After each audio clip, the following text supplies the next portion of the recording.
يأتي الأطفال إلى الدنيا برائحة الحليب، وبذلك الدفء الأول الذي يفيض من صدر الأم، وللحظة واحدة يصير البيت أوسع من العالم.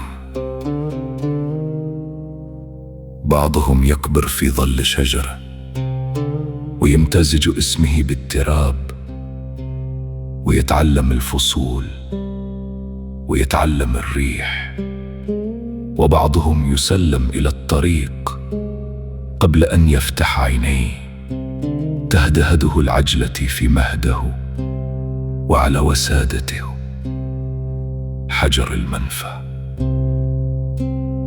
قبل أن يكتمل اسمه تبدأ الأبواب في الانغلاق، حديد حقيبته والضوء الأصفر في محطته ونصف أغنيته. انعقدت في حنجرة تمشي طويلا إلى جانبه. الطريق يطلب قربانا، وأكثر ما يطلبه من الأطفال. أول ما يأخذ نصيبه من اللغة، ثم من الصوت، ثم من ذلك الدفء الخفي الذي يسكن البيت. تتكلم الأم، يسمع الطفل، لكن الكلمات لا تهبط إلى القلب.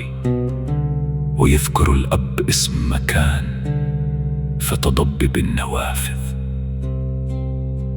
على الطرق نربي أطفالا يتكلمون اللغة نفسها، ومع ذلك لا يفهم بعضهم بعضا أبدا.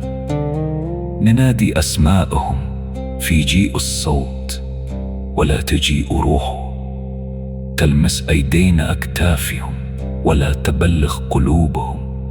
النار التي تحرقنا تصير فيهم حجرا باردا.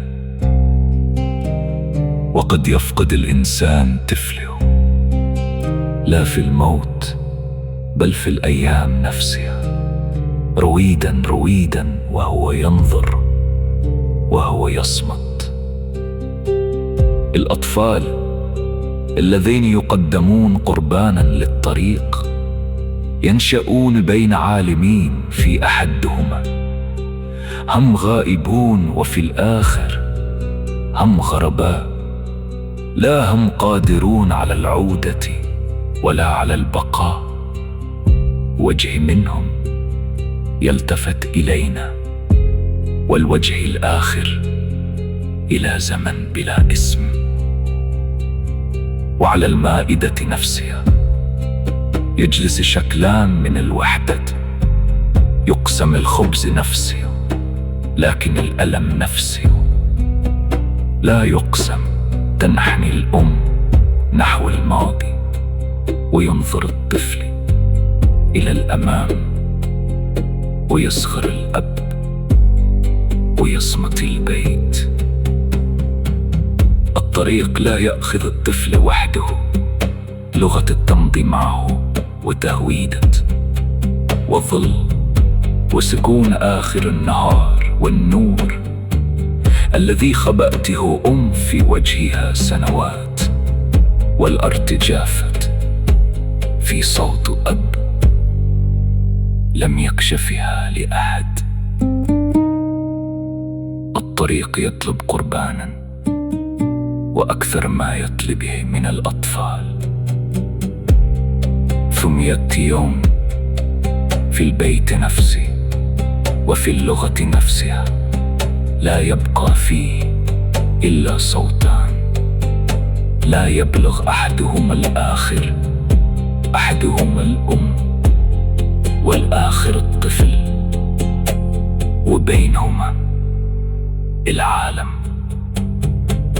الأطفال الذين يقدمون قربانا للطريق هم المرثية الأطول والأشد صمتا في هذا العالم.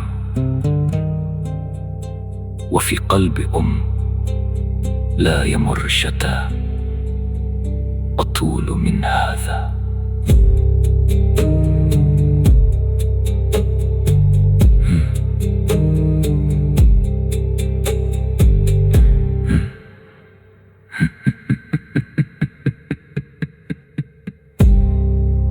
الأطفال